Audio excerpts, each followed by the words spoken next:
बिहार विधानसभा चुनाव से पहले चरण के लिए कल वोट डाले जाएंगे, लेकिन बीजेपी के सभी नेता दूसरे चरण के चुनाव प्रचार में जुटे हैं। मतदाताओं को लुभाने के लिए बीजेपी के नेताओं को पूरे बिहार में उनकी घेराबंदी देखी गई। बीजेपी के स्टार प्रचारक सेकेंड फेज के लिए चुनाव प्रचार कर रहे हैं, सरकार की उपलब्धियों का भी जिक्र कर रहे हैं। बिहार के पूर्वी चंपारण के मधुबन विधानसभा में बीजेपी के अध्यक्ष जेपी नड्डा ने जनसभा को संबोधित किया। इस दौरान कांग्रेस पर निशाना साधते हुए कहा कि कांग्रेस और आरजेडी शासन में काम नहीं होता है, विकास की तो बात ही नहीं होती। लेकिन इस दौरान उन्होंने विकास में हुए बिहार में विकास की चर्चा की और कहा कि एनडीए का मतलब है HIRA, highway, internet, railway, airport, और ये विकास के प्रतीक बन गए। अगर लालटेन युग से तुमको छुटकारा मिला और आज आप LED युग में आप प्रवेश किए हो, तो याद रखना कि यह नीतीश कुमार की मेहनत और हमारे नरेंद्र मोदी जी प्रधानमंत्री जी का आशीर्वाद है कि आज बिहार विकास की प्रगति पर है। और मैं एक बात और बोलना चाहता हूं, देखो, उजाले का मजा लेना हो तो अंधकार की त्रासदी हमेशा याद रखना। अगर तुमने आज बिहार को सुशासन के साथ विकसित बिहार देखना है तो तुमने लालू का वो जंगल राज हमेशा याद रखना, ताकि आपको समझ में आए कि किस तरीके से विकास हो रहा है। तो वहीं सीएम योगी ने गया जी के वजीरगंज में चुनावी सभा को जब संबोधित किया, इस दौरान सीएम योगी ने आरजेडी की घोषणाओं पर विश्वास न करने की अपील करते हुए एक बड़ा बयान दिया। जो राम का नहीं हुआ वो हमारे किसी काम का नहीं है, सीएम योगी की तरफ से कहा गया। उन्होंने आरजेडी पर पहले चरण में पशुओं का चारा खाने, दूसरे चरण में गरीबों का राशन हजम करने का भी इस दौरान आरोप लगाया।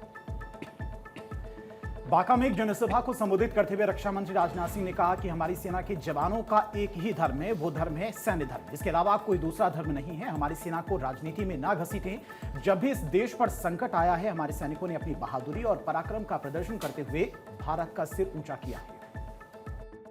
कांग्रेस के नेता सेना को भी जाति पात के आधार पर बांटने की कोशिश कर रहे हैं। राहुल जी का आपने बयान पढ़ा होगा। ठीक है, अगड़ा करिए, पिछड़ा करिए, आरक्षण होना चाहिए। आरक्षण के पक्षधर हम भी हैं, हमारी पार्टी भी है, आरक्षण दिया भी है। जितने गरीब हैं सबको आरक्षण दिया, दूसरे वर्गों में भी जो गरीब हैं उनको भी आरक्षण दिया। लेकिन सेना के बारे में जाति पात के आधार पर, बहनों भाइयों, मैं समझता हूं कि चर्चा तक नहीं होनी चाहिए। हमारे सेना के जवानों का एक ही धर्म होता है, वह धर्म है सैन्य धर्म। इसके अतिरिक्त और कोई दूसरा धर्म नहीं होता। और जिस तरीके की यह बात बोल रहे हैं मेरे बहनों भाइयों, मैं ये कहना चाहता हूं, यह देश के हित में किसी भी सूरत में नहीं है।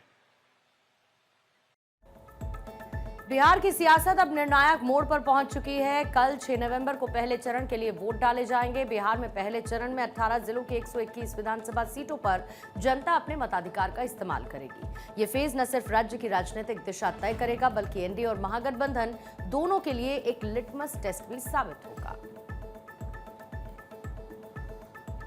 इस बार पहले चरण में कई हाई प्रोफाइल मुकाबले देखने को मिलेंगे। 25 सीटों पर बीजेपी आरजेडी के बीच सीधी टक्कर है।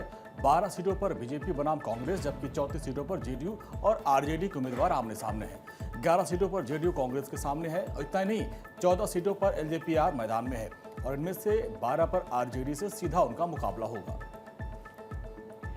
तो बिहार विधानसभा चुनाव के प्रथम चरण में यानी कि कल 6 तारीख को मतदान होना है। इसके लिए निर्वाचन आयोग के निर्देश पर जिला प्रशासन ने सभी आवश्यक तैयारियां पूरी कर ली हैं। पोलिंग पार्टियों को जिस बूथ पर तैनात किया गया है उसकी जानकारी दी गई है और इसके अलावा मतदान की प्रक्रिया से जुड़ी हुई आवश्यक औपचारिकताओं की भी जानकारी साझा की गई।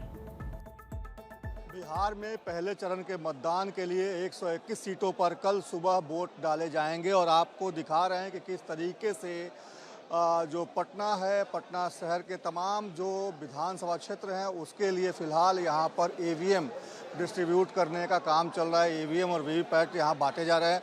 और देखिए किस तरीके से लोग, जो भी मतदान कर्मी है वो यहाँ पे इकट्ठे हुए हैं और तमाम जो ईवीएम है, वीवीपैट है और तमाम जो चीज़ें हैं चुनाव के दरमियान जिसका इस्तेमाल मतदान के समय होता है, उन तमाम चीज़ों को यहाँ डिस्ट्रीब्यूट किया जा रहा है। क्या क्या आप लोग दे रहे हैं अभी?